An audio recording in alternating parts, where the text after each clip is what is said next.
I find this so sweet and heartwarming, and actually at the end, kind of thrilling in its own way. Yes, it's about a girl who's a witch who can fly and ride a broom, sure. You can relate to that. Of course, we all can. We all can. She's got a talking cat. You know, these are all things that really mean a lot to us. Cat talks to me. Wow. Hello and welcome to the Abroad Japan podcast. Probably the best way of learning about life in Japan without actually being in Japan. I'm your host Chris Broad and we're joined by the BBC's very special, super duper film critic but not critic, Ali Plumb. Hey. Yeah, hello. Hi, yes, I'm Radio 1's in-house film nerd and geeky interviewer guy. If you don't know me at all, that's fine. I'm not offended. I get it. You might recognise me from being on certain TikTok videos or Instagram reels that get shared over and over because That's it's right. me next to Jennifer Lawrence or, I don't know, Millie Bobby Brown. Who's the last person you interviewed was Millie Bobby Brown? She was one of the more recent ones before I flew to Tokyo to hang out with this lovely man for a couple of weeks, as you may have heard on a previous podcast.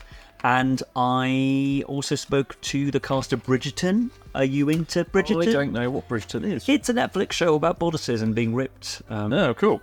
Sorry, bodices being ripped. It's the men are also ripped. Basically, it's a sexy show and bodices are involved. Bridgerton. Yeah, I mean, it's a massive hit. You are the film guy. You know everything about films. And last episode, we talked with Ali about his 2-week trip to Japan and all the awesome hijinks he got up to, and including a bit that we did together in the next Extended Trail. Go back and check that out if you want to hear about that, and also get some tips potentially for your trip to Japan. Ali had some indispensable tips like... No, I didn't.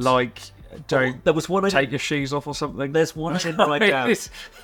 Some pavements, if not most pavements, are just lines on the road. Yeah. And if you're jet lagged, you may not realise what they are. That's just, I think that's just a special Ali Plumb problem.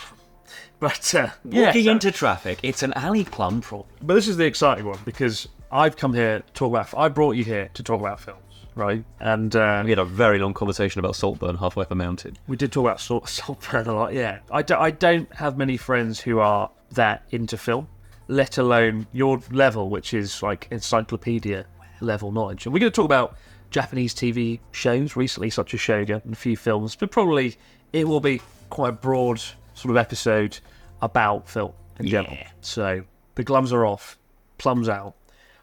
That could be a good name for your podcast. If and when you quit the BBC. Anyway, not going to happen. When they have... I mean, the search engine optimization for plums out may not give me the audience I want, or maybe it will give me the audience I deserve. Interestingly enough, one of the reasons why I've long wanted to go to Japan was because, obviously, Lost in Translation and these big movies that sort of loom large in why do people go to Tokyo, but also because I love Studio Ghibli, as a lot of people do. And the first thing I did, the first day I was properly awake and up on my feet, Went to the museum. went to the museum, and I was grateful to you because you helped me get the ticket. And you might know this. Which I didn't realise was so hard to acquire. Can we just briefly talk about it? Like, I love Studio Ghibli. That's good for me, good for everybody else. But they don't make it easy to get tickets online. No. They really don't.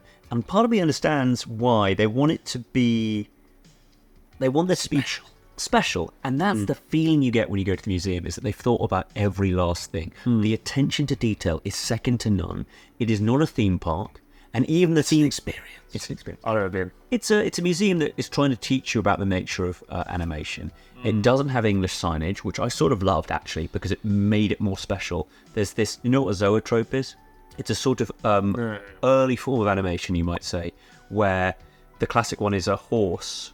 Oh, right, yeah. and you can see the legs moving. Yeah. And so it's spinning around and around. But because it's Studio Ghibli, it's a massive one where there are like 25, 30 arms, and it's showing Totoro and Kiki's Delivery Service and all these different characters from all these different movies all moving along in this fascinating flipbook brought to life. I can't do it justice, and I can't show you photographs because you're not allowed to take photographs inside the Studio Ghibli. Oh, really? It's another reason why it feels so special and why it feels like a pilgrimage for film fans like myself. You get to go there, and only you have the memories. You and the friends you went with, or friends that have been there before. It's got a great gift shop, don't get me wrong, and there's a cat bus. Again, It's quite cheap to go. yeah, it's really not that 1,000 yen. expensive. About $5. And if you do want the theme park, there's one, I think it's in Osaka or near it. Maybe it's Nagoya. Maybe it's Nagoya.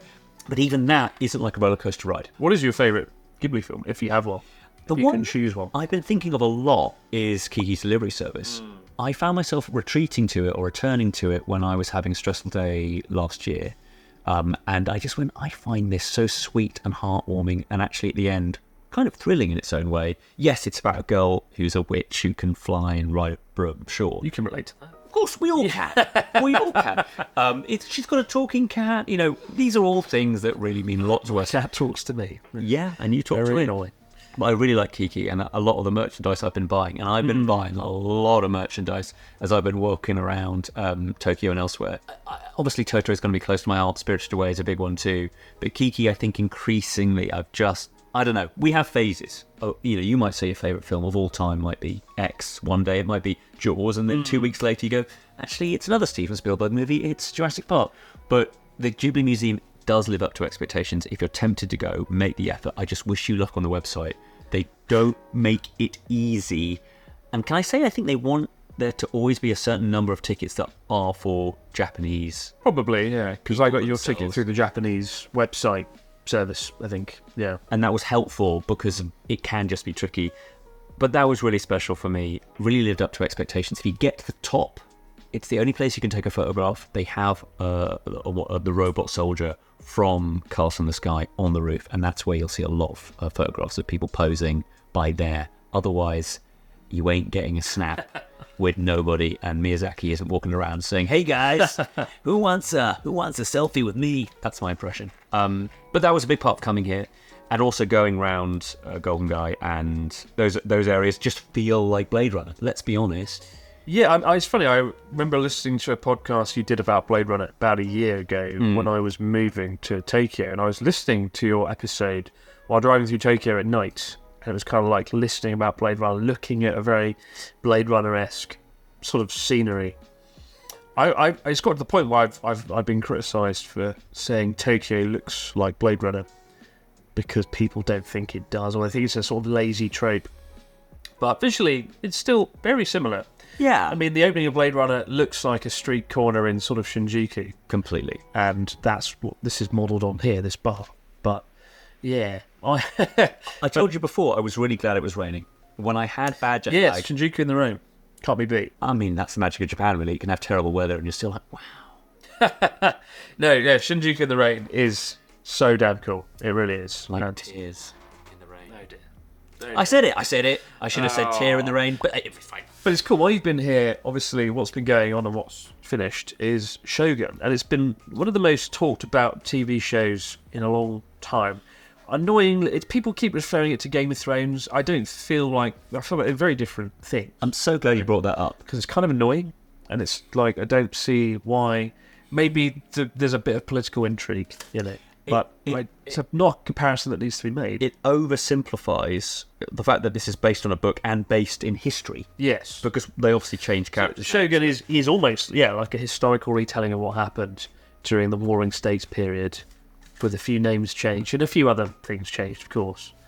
But, yeah, a lot of it is rooted in fact, and Toranaga is, the character Toranaga is Tokugawa Ieyasu, essentially. Yeah, what do you think of Shogun? Well, before I answer that, I want to say very, very, very clearly that we won't have any spoilers for Shogun if you're 8 episodes in. It is a mini-series. It's 10 episodes long. It's available in the UK on Disney+, but it's an FX Hulu joint. And as such, it's for adults. It's bloody and sweary and grown up. Well, I think that's where the comparisons to Game of Thrones come in. People are like, wow, it's gory like Game of Thrones. People are competing over the chance to be Shogun or to control Japan when there's this young heir, and ultimately it's these 5 regents who are overseeing the country as it stands at that point, and whether you could possibly, one of the characters could become Shogun. It is Game of Thronesy-ish. What it isn't is promiscuous nudity, or is it violent bloodletting for no particular reason. Everything has a reason. Everything is thought through. Everything is precise. Yes, it was shot in Canada. I think the lady, the actress. I noticed it was shot in Canada from like the opening shots because I could tell from the foliage. Wait a minute, there's nowhere in Japan that looks like trees. It looks like British Columbia. But they faithfully rebuilt the villages, the interiors. It does sort of look like what you'd expect, and there was the attention to detail was really impressive. The costuming. I've read articles I never thought I'd ever read about Japanese 16th century costuming and how it was brought to life, and I'm not going to remember everybody's name. I was struggling to bring to my mind Anna Sawai's name. She is the one that we're all in love with. She plays, is it Mariko-sama? Mariko, yeah. She is the beating heart of the show. That's a very cliched way of describing it, but she is so important in the book. And it is based on a book, James Clavell, I think you pronounce it, from the 70s. I've said to many people, it's the book that would be on many dads' bookshelves. Sort of guaranteed, big, thick book with, a katana on the side. It's already been made into a TV show before, and it's not a remake. It's sort of its own retelling of the thing. Because the original Shogun was sort of aimed more at Western audience, and there was like no Japanese in it, or it was limited. Whereas this one has as much Japanese as you could possibly dream of. Now, I can't speak to whether the accents were perfect, or that the sort of Shakespearean style slowness of the dialogue. I still maintain whoever got Cosmo Jarvis to play that character was just like, can you speak like the Guy Connor from YouTube? As soon as you said it, I started hearing him, and it sort of ruined the final episode for me.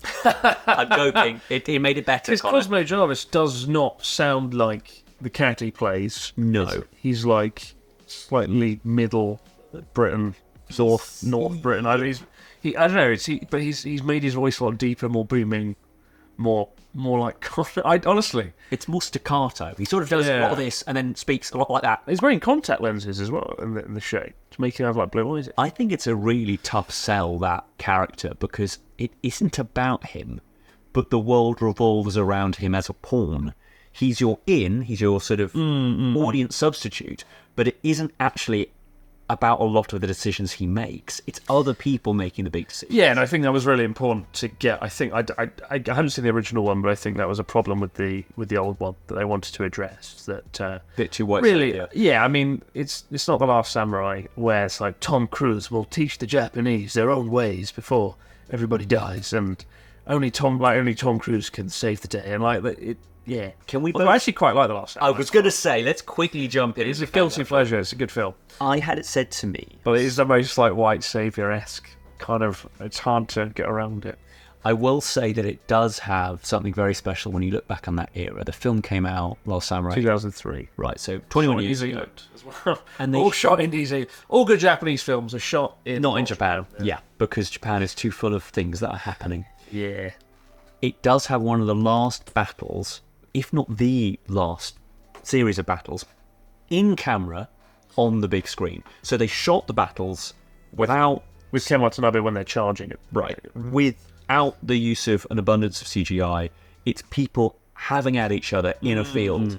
And if I were commissioning that today, it wouldn't feature that many real humans. It would be a lot of humans, but naturally, in order to portray the scope and the number of people that you wanted to put on screen, it wouldn't be done in camera. And if you rewatch The Last Samurai, I want you to savour that as one of the last moments of seeing that sort of scale battle. Yeah, sort of like Ben-Hur style. Nope, what you're seeing is what happened. And Shogun, you know, I did see the CGI a lot, obviously, but it never detracted from the show in any way. I think because the narrative was strong, the performances were strong, and it, you know, people often overlook CGI when they enjoy the film, right? Yes, and they love the story and the pacing, and I found it very romantic. Particularly towards the end, I found it very genuinely... It sort of made my heart full, and I found myself really getting quite caught up in it. And again, no spoilers here, but there is a romance at the heart of this. Yeah. And also there is obviously the sort of backstabbing and who's got to come out on top, but... It's like Game of Thrones. It's a bit like Game of Thrones. It also has history, cannons, and the Portuguese, and the trading, and those damn Portuguese, and the Catholicism, and the mixture of Shinto and Buddhism, and it's all genuinely one of those shows that you find yourself going onto Wikipedia immediately afterwards and going, yeah. So who is the real person, and what actually happened? It's a fascinating part of Japanese history, actually. It made me want to dig deeper into it too, and also the story of Unjin-sama. Like, it's based on a real... Just unemployed. It's based on a real man, William Adams, from Kent, like myself, who I've rapped on about before. He's a fascinating guy. He was sending money back to his family. Rightly so. But never ended up, you know, he's... I used my bank. He used a letter that probably took 2 years to reach. It took him 2 years to get to Japan from the UK. Do you think he complained about having to use the little stamp as much in the bank? Hanko stamp. Fucking hell, God, yeah. I should have brought it up. Ugh. But like, yeah, I mean, his story is fascinating. There's a really good book called Samurai William, that I highly recommend reading. I've always talked about doing like a documentary on it, but I don't know. After Shogun, I get Connor to just be Samurai William in the way it happened. And just get him bumbling around. Could be kind of cool. oh my god, I would like to see that now. I don't think either of us can recommend the show highly enough. And also, I mean, obviously the finale's over now, but I think we both liked the finale. I saw that some reviews are a bit mixed, but mostly erring on the good side. It's not a Game of Thrones ending. It absolutely worked for me. Yeah, it worked for me as well. I think once you get to episode 9, you're invested and you're happy with sort of, shall we say, more dialogue-heavy finale than most. I'll also add that there are a few people that weren't aware that this was a miniseries based on a book. And when it's a book and it's based in part on history, you can't necessarily hope for series 2 or 3 or 4. I like it for being what it is. And who knows what they might do. They might think of clever ways of doing a Shogun spin-off. I hope they don't. But this show, I think, is special for me because it is a 10-episode. Why do you not want a spin-off? Why are you so against this spin-off? Because it's sort of wrapped up nice in a bundle. Because it is based on a classic, dare I say it, book, and they be sort of stretching it. I think you'd be getting into sort of... I think if you did it, you would need complete different cast of characters. Absolutely. Different time periods. Maybe not vastly different, but... Yeah. I don't know, I'd like to see more shows, films set in Japan. And I know Tokyo Vice, I haven't watched the new series of Tokyo Vice. Did you ever watch season 1? No, I did not. It's pretty good. It's pretty good. And yeah, I'd like to dig into season 2 of that. You were telling me something really interesting when we were going up the Nakasendo Trail as concerns Tokyo Vice, which is that in order to shoot streets in Japan, you need to get approval from every business affected that's going to even be slightly in shot. And I think, obviously, there are versions of that in the UK, but it sounds like it's much more complicated here. It's an absolute nightmare. Like I really want to find out what happened with Ridley Scott when he was making Black Rain, filming in Osaka, because he famously left Japan as like, I'm never filming there again. And he didn't, as far as I know. But yeah, no, season 2 of Tokyo Vice, I haven't seen it yet, but I know there's a scene that was shot here in Tokyo, and they wanted to film on this popular nightlife strip in Akasaka, set really, in the heart of Tokyo, near Shibuya. And the police, you have to go to the police in Japan to get permission, and they said you have to ask all 300 shops on this street for permission to film, because it's going to affect the business, right? And so the businesses have to be like, thumbs up. Yeah. And they did it. They had like a team of people go to every single business, and the way you do it in Japan is you have to give like a gift, a present. They went in, they were like, oh, sumimasen, we're going to be filming, here's a gift, if you have any concerns. They got all 300 businesses to agree to this filming for a few hours Mind-boggling. on the street. But that's like one of the reasons people don't film here. I don't know why they didn't do Shogun here. I guess because they needed to construct an entire kind of medieval Japanese, 16th century Ships town. and docks and gates. A lot of Japanese stuff is burnt down. Yeah, and I don't know where they could have filmed what they did, because most of Japan's coastline is concreted up with barriers and walls to stop tsunamis. So yeah, I can't blame them for doing it in Canada. And they had to be so careful, and they were so precise about getting the details right, that they must have thought, you know what, we might as well sort of begin again and do it ourselves. Yeah. Because then we could be really in control over the costume, the lighting, the sunsets, the trees, perhaps not. But elements of it that they could control, they probably went, we got enough on our plate. And again, so much of it is actually in Japanese, and I love a show in subtitles, and it really brings me in, because it forces you to get off your phone. Yeah. He says looking at perfect days on his phone, because I want to tell you that that's a movie from Wenders that came out last year. It's about a toilet attendant. I've heard so much about this. It's so good. It's seemingly quite dull. Tell us about Perfect Day. A friend of mine came over and took a photo of a toilet that I know well because I filmed a video there. It's the one that's like goes transparent in Shibuya. And I'm like, what's going on? He was like, there's a film called Perfect Days I watched recently. It's very popular. It's won lots of awards. And it's about a toilet man. Toilet cleaning dude. They should have called it Toilet Man. Toilet man. They should have called it Toilet Man. Not Perfect Days. It's a series of stories focused around this one character played by Koji Yakusho, whose name I'm sure I've not done justice to.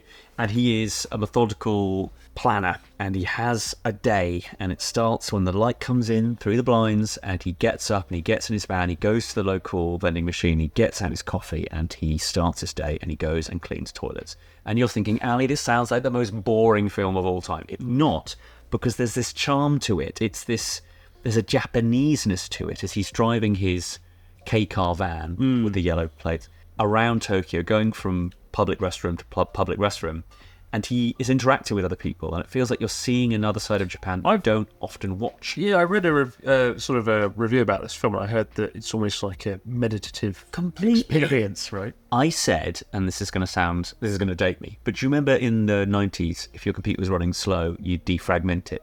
I do remember, yeah. You do remember that, and it would just go break by break, beep, boop, and just sort out all of your memory. It felt like that. It felt like you were resetting your own mind just watching. But is there any sort of drama or friction in there? There is. Because all films need some contention, some sort of, conflict. There is drama and friction. It's family stuff. Why has he ended up being such a hermit? Right. And who are the people that still want to be in touch with him? Who does he find himself bonding with? Who does he meet on his repetitive daily treks? There is plenty there. No, it's not Shogun. No, it's not. There aren't, who's going to be the new chief toilet attendant? That's not happening. No one is after him. That'd be fun. I need your job. I want your battle for the finest toilet in Tokyo. If you don't clean that toilet properly, you have to take your own life. No, none of that happens, but it is a gorgeous, bizarre film. It introduced me to the idea of the Japanese recycling thing, where there are shops that have old cassettes from the 1980s that are traded and obsessed over and loved in a way that only Japan really would. And he still listens to the same tapes in this K-car van over and over and over. And that music is really well chosen. He loves Western songs, and it's just such a treat. Again, it's called Perfect Days, and if it's passed you by, do check it out. And then you will find yourself, like our mutual friend, going around Tokyo, cleaning toilets. He doesn't even live here. He's from the UK. I'm not taking any photographs. I just want to clean them. They just look like a really good time. I mean, there's a lot of good drama films that come out of Japan, like Shoplifters a few years ago. Yeah. Tokyo Sonata. Not a lot of people have seen that one, but that really was a very impressive And then you've got film. the classics of classics, like Seven Samurai and Tokyo Story, which require quite a lot of homework in advance, but I really enjoyed coming here and feeling like I could tick through some homework, movies that I hadn't seen yet. Do you want to talk about Tampopo, the dandelion, the ramen western. The spaghetti but ramen western, which, again, our mutual friend Sam was like, you got to watch it if you've not watched it. This is a film I grab it on about quite a bit over the year. I haven't talked about it more recently, so yeah, maybe some of you guys might not have heard about it. But Tampopo was a really good film, made by Juzo Itami, really witty director. And so much energy. Yes, a very original, energetic film, quite surreal at times. And yes, it's a ramen western, like a spaghetti western. The cowboy comes to town and shit goes down. It's set up exactly like that. Two cowboys, in this case truck drivers, come into this ramen shop, and the woman's getting bullied and beaten around, and they want to turn the ramen shop around and save her business. Because her broth isn't good enough. Her broth is shit, and her noodles are cooked too much. Yeah, I think she's like a single woman trying to run this ramen shop with her kid, and the truck drivers come to the rescue, one of which is Ken Watanabe. A friend of yours. My best friend in the world. And it was really cool sitting with Ken Watanabe on a bit of grass, looking over a wonderful bay, just chatting about Tampopo on and off camera. And I was really impressed, actually, because I said to him, Tampopo is one of my favourite, possibly is my favourite Japanese film. And he was like, a lot of people love Tampopo and know about it. Which kind of shocked me, because I felt like it had always gone under the radar. And Juzo Itami, he's made some really good films. There's one called Minbo, which is a really good one, The Art of Extortion. It's about a hotel that gets extorted by Yakuza. But he often took the piss out of the Yakuza, and it's said they killed him in the 90s. He came off a roof one day. He was speculated that it was suicide, but it sounded like the Yakuza basically forced him off a roof. Wow. And really dark stuff. really sad. Which is in direct contrast to the likes of Tampopo, Yeah. which is so energetic. It fully loves Western cinema and uses Western cinema tropes with gleeful effect. There's a bizarre bit that I'm sure you'll have talked about a lot where it's a sort of sexy interlude that gets flashed into the film 4 or 5 times where a couple are having an affair. Yeah, there's the film, the narrative, but then, they've got these interludes, these short stories, right? That just have people essentially, having a great time, but with food, and some of the food they're eating off each other Each story is kind of like a vignette about the experience we have with food, right? It is such a bizarre treat. It is hard to get a hold of. I couldn't find it through sort of downloading, purchasing iTunes type. I had to borrow it, like the actual disc. DVD. A DVD? My goodness. Ruddy D. But it was well worth it. Can I also just, whilst I remember, shout out a Netflix animated series, which I don't think you've seen, called Blue Eye Samurai. I have not. Which is also set in a sort of Portuguese Western gun trading era of Japan.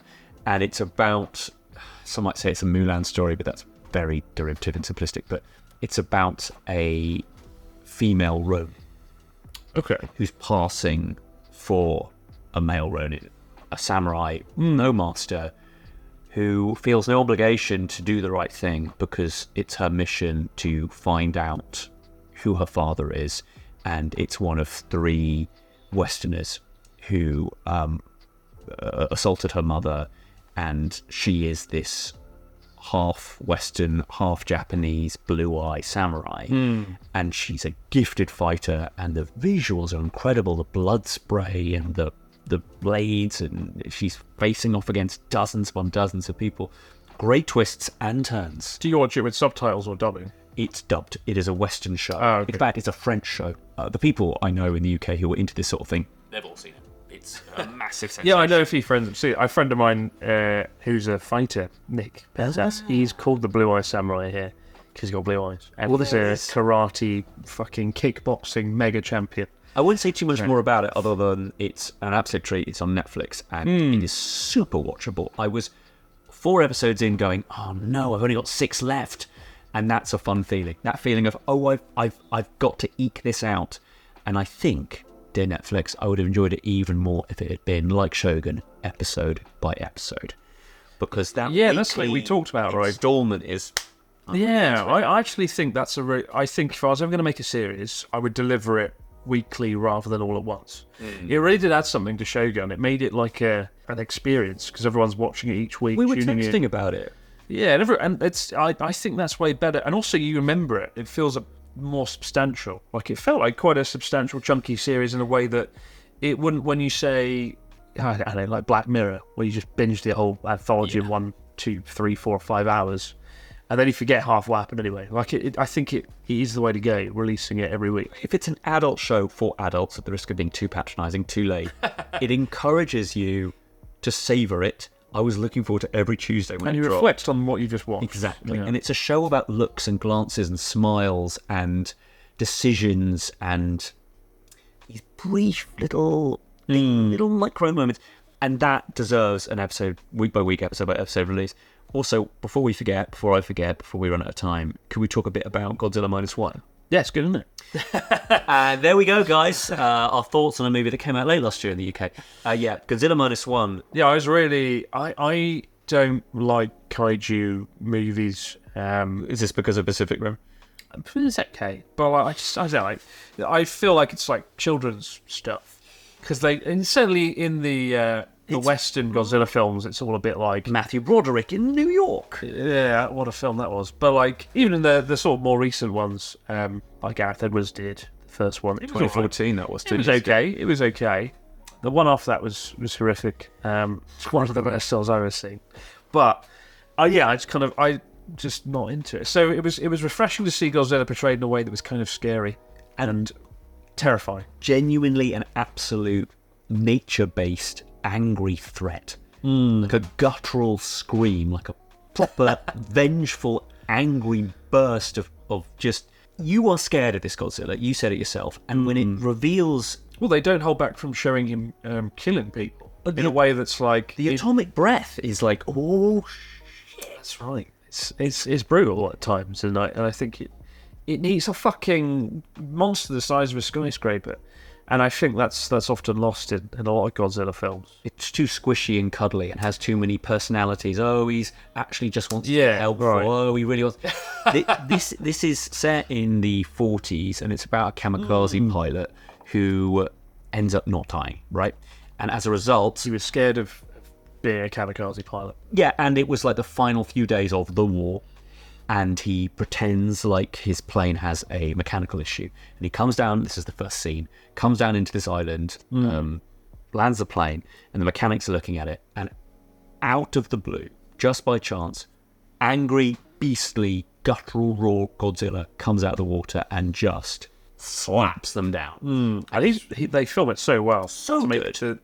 I think... Scale. I think one reason it works so well is often in previous Godzilla films the camera's quite objective, whereas this, it was subjective. You're seeing it, Godzilla, from the perspective of the people on the ground, right, looking up. You're sort of there on the ground with them, and from that angle, Godzilla is a terrifying presence. He's a giant lizard who wants to squish you, burn you alive. How do people forget that when they're making a Godzilla film, though? How do people forget that? They are like 38 movies in. This is from Toho Studios. It's a Japanese production.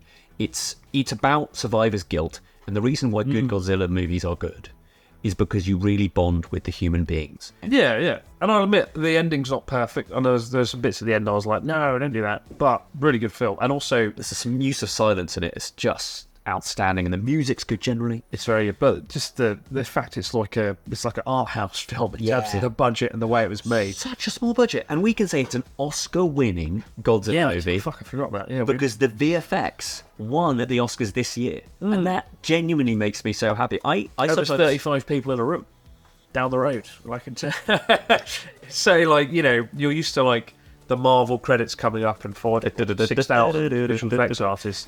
This is like 35 people. Completely. It reminds me of Everything Everywhere All at Once, which was the kind of movie where they put a camera on an office chair, covered it with sellotape, and then shoved it down a corridor, because that's what they had. They couldn't... It was make, do, and mend. It was sort of bodging it, but par excellence. And this wasn't quite that level, but the budget was extraordinarily low compared to what they'd splash on. For minus one, I think it was $10 million. Or, you know, which is bonkers. And I remember watching a behind-the-scenes feature on how it was made, and there's a lot of boats in the film. Lots of water. Sea. Yeah. And they only had one piece of this boat they could shoot, and they had that. That was the boat. So there was like 25 boats. They had just that. Yeah. And they used green screen and clever ways of doing it. I also just think it's a fascinating part of history, and part of the reason why they called it minus one is because you can interpret it many ways, but it's essentially saying this is the pre-history of Godzilla. The first Godzilla film, I think, came out in 1953, whereas this film is set before even then. And making it about survivor's guilt, making it about post-war Japan and trying to rebuild. It was a smart idea. It's a really, really interesting part of Japanese history for many obvious reasons. And again, you want to go straight down that Wikipedia rabbit hole and find out more about the actual truth of what Japan was like in the rubble, people making friends with people who live next door because they're the ones that also survived. It's a really good movie. It may have passed you by. This may have all been old news to you, but Godzilla Minus One is something I'm excited almost to hear that people haven't seen, because I get to go, oh my god. Yeah, and presumably there must be a sequel. Godzilla minus half. Because it's Godzilla plus 6. Godzilla 0. There will be. I think there must be a sequel. It's worth considering.